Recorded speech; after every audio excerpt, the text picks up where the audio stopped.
Hey everybody, this is Dead Winter Dead with another Battlefield 4 video for you. Today we're taking a look at a game of rush attack on Rouge Transmission. Now, first things first, I need to apologize for my voice. My first winter cold of the season has come upon me, and I've my voice is kind of going in and out. So if I sound a little bit weird, that's what's going on. But anyway, this is going to be an AAR, an after action report, where I kind of lay out my overall strategy, what I did right, what I did wrong, things I could have done better. But before we go on to that, I want to let you know that if you recognize some names on the scoreboard, I am playing with some of the A Squad guys. Now, if you don't know who the A Squad guys are, they are kind of unofficially led by a YouTuber named Culprit. The other guys are Exiled, Sully, and Darth Vader. All cool guys. They all have great YouTube channels. When this was recorded, I had not yet hooked up with them. I had just kind of gotten lucky and ended up in a server with them, and it was a great time. What they do is they squad up together, and they're like the core group of this Ace Squad. Squad up together, PTFO. Don't take it too seriously, but they get the job done, and obviously their goal is to become the Ace Squad at the end of the round. Excuse me. It's a great series. I highly encourage you to check it out. Recently, within the last few days, I have hooked up with these guys, and I'm planning on getting some footage and playing with these guys, and maybe being a fifth member or a sixth member, seventh member, because I know they have some other people on the roster as well, and just kind of put out a different spin on that series. I'd like to start, collaborating with some other YouTubers and just expanding my horizons battlefield-wise a little bit. But anyway, on to the footage. As you saw in that last clip, we were able to easily smash through the defenders and take out the first set of MCOMs.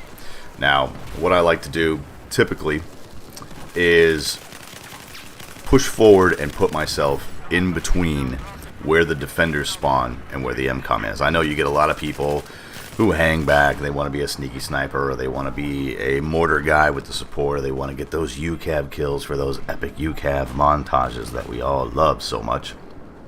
But what I like to actually do is I like to push forward PTFO and try to take out defenders. The more they have to fight through to disarm the MCOM, the less likely they are going to be able to disarm that MCOM. Doesn't matter if you take a kill. If you take a kill, that just means they had to slow down to kill you. The other thing you want to do is you want to count down from when your system says, MCOM's destroyed, base secured, or whatever it is, to giving you that notification that you can charge forward. You have about 10 or 12 seconds before you get that notification. We all know that if you run into a red out-of-bound hatch mark area, you have 10 seconds before you die. If you time it properly, you can get a huge jump on the enemy. The problem with this is not a lot of players like to do this because they're a little bit gun shy about being killed in action. Let's admit it is kind of a dumb way to be killed in action. But as you can see here, I took my chances. I rushed forward. Granted, I didn't get the leap that I wanted to get, but I was able to take out some forward defenders, get the arm on the MCOM, on the Bravo MCOM, and become, more importantly, a spawn point for my teammates. So the Bravo MCOM is screaming away, and as you can see, I am using the M249 SAW with the ever important suppressor. I know a lot of people give me flack for using the suppressor because it does cut your bullet velocity down. It does not reduce your bullet damage like it did in Battlefield 3. It is just against your bullet velocity, but I believe it is absolutely crucial, especially if you're going to be an aggressive attacker in rush. Going for those side rages, going for those back rages, and going for the arms. You need a suppressor. You need to stay off the minimap. Excuse me, that dang cold sneaking up on me.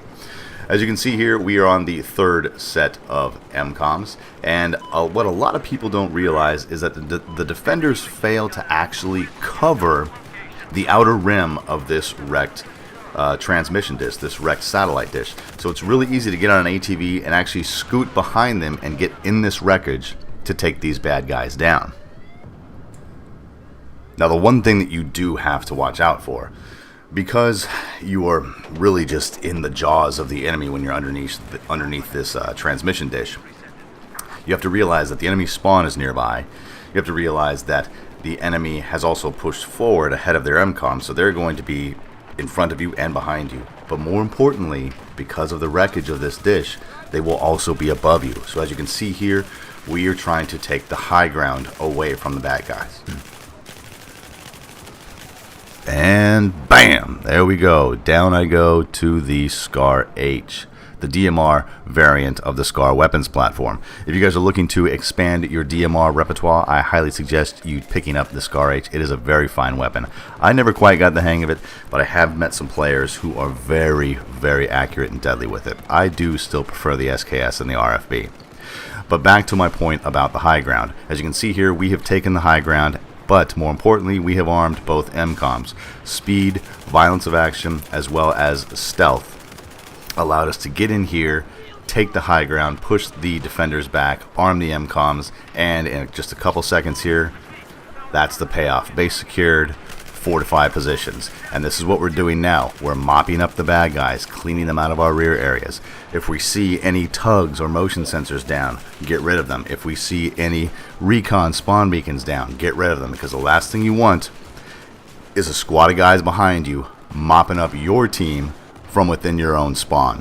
While that is a valid tactic, it is dirty as hell, but it does divide the attackers in the sense that you need to peel off and take care of that rear area before you can actually push forward and be effective on the front lines. Now right here, this is a common mistake that I see people make, and I make it myself. I shoot the ever-present video game red explosive barrel. I'm pretty sure that it damaged me and he was just able to put a couple more rounds into me and take me down, but don't shoot those barrels unless you're a safe distance away from them. As you can see here, guys, we have the last set of MCOMs armed and screaming away. Again, speed of action, violence, as well as stealth allowed us to push these guys back.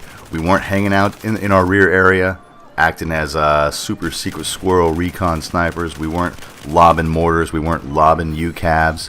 We were actually aggressive. We were pushing. We were playing the name of the game, which is Rush.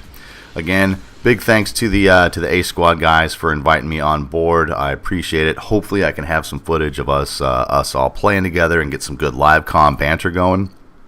Again, if you haven't played Rush, play Rush. It is a fun, exhilarating game mode.